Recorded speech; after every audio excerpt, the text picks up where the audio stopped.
All right, let's get started. As some of you may know, well, I don't know if you know, but my name is Chitty, and and I'm a teacher, and I have been a teacher for the past, man, I want to say, well, since 2000, and oh my God, my first teaching job was in 2009. So that means that I've been doing this thing for about 10 years or so. And last year, I started my company, the Osluka Company, which I've been posting about on this feed. And some of you may have already followed the Instagram. If you have not, you can do so. But I thought I would use my personal account to talk more about the behind the scenes of me trying to build this education consulting firm. Here are 4 things that I have learned in this process. One, how scary it is. And I think that's pretty obvious when you are embarking on a new thing or trying to put yourself out there. It's scary, but I think the major fear that I am feeling is fear of what you all think of me, right? Like scrolling through your feed and you're seeing me doing this thing. I'm nervous about whatever opinions you're forming about me. And I hate to put that out there, but it's true. And it's something that I have to keep in check and I have to keep moving forward because I can't let that fear stop me. I think that what I'm trying to do is good. I think that what I'm trying to do is needed. And so I have to quiet the fears of your judgment. And now a lot of you have been supportive, but I don't know, you create these narratives that there are legions of people who are rooting for your downfall, And I have decided that while that may or may not be true, I can't let that stop me.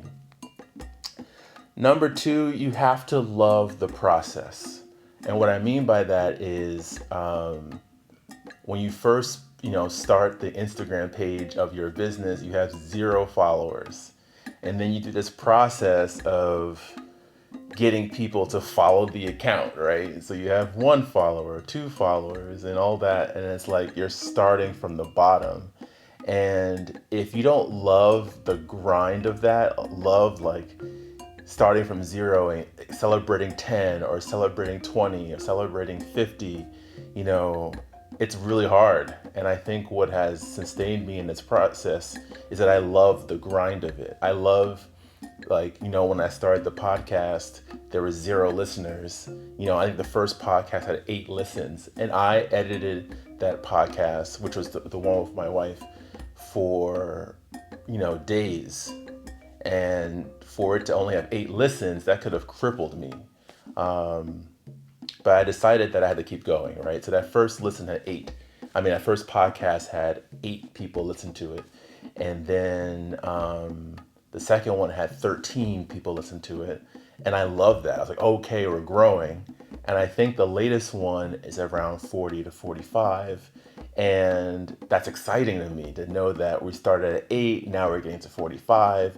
And I'm in love with the idea that one day I'll get to 100 and one day I'll get to 500.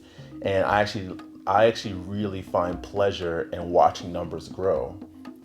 And I think that when you're starting a business, you have to fall in love with that process because it may cripple you that you spend hours editing a video and have 8 people listen to it or 8 people view it. That could really, I think, cripple some people and say, forget it. What I'm doing is not good. But my mindset is that I'm going to keep going. I'm going to keep creating because when it does happen for me, it would be great for people to look back at my early content and see how much I've grown. The third thing I guess is kind of related is how fun it is to learn. I've been teaching myself how to edit film. I've been teaching myself how to do a podcast.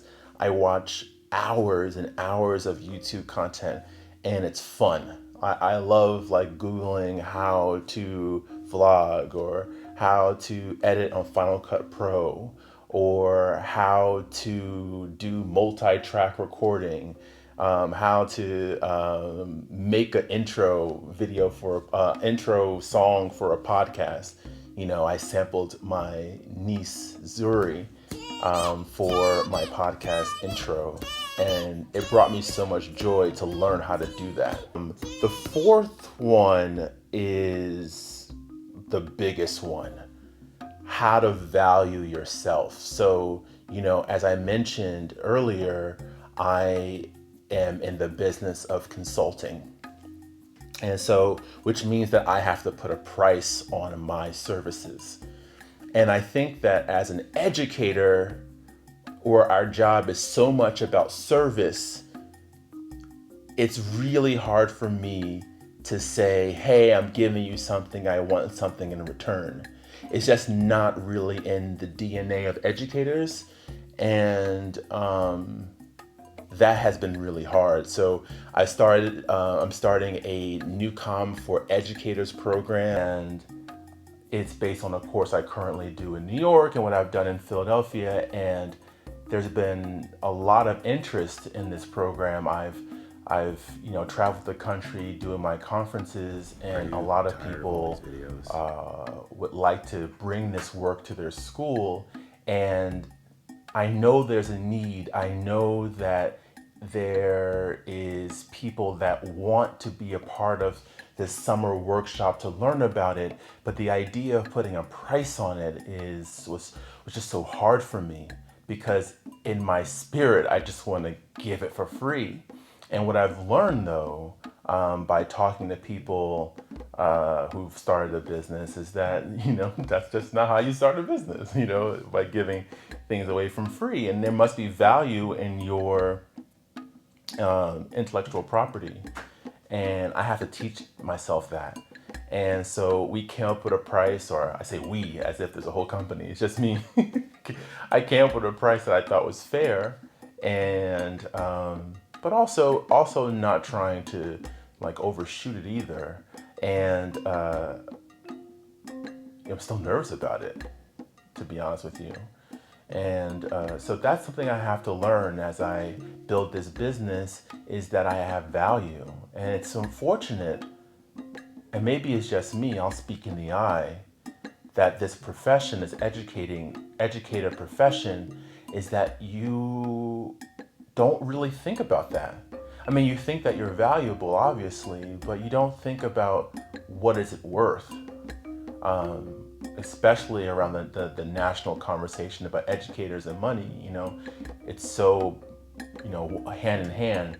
You know, the teachers don't get paid money, right? And so it is a profession in which we've we've agreed that we're not going to become millionaires doing so. And so I have to reteach my brain and say, no, what I have created, what I am doing this summer has value, or what I'm doing this business has value, and I need to start acting that way. So those are my top 4 learnings. I want to keep this short, but yeah, if you want me to continue to talk through this process with you, well, I guess I'm going to do it regardless if you want it or not. These behind the scenes, I probably do this on a weekly basis, just touching base with you all to talk about this process of building this business. And yeah, if you haven't done so already, follow Oscar Company. I'll put the information below there. Just follow this journey, follow as I'm trying to learn through this whole thing of building a business. And yeah, if you have any advice or anything that you want to know, just let me know, and I hope that I can answer that for you. So thank you so much for listening to this very short video, and I'll see you next time.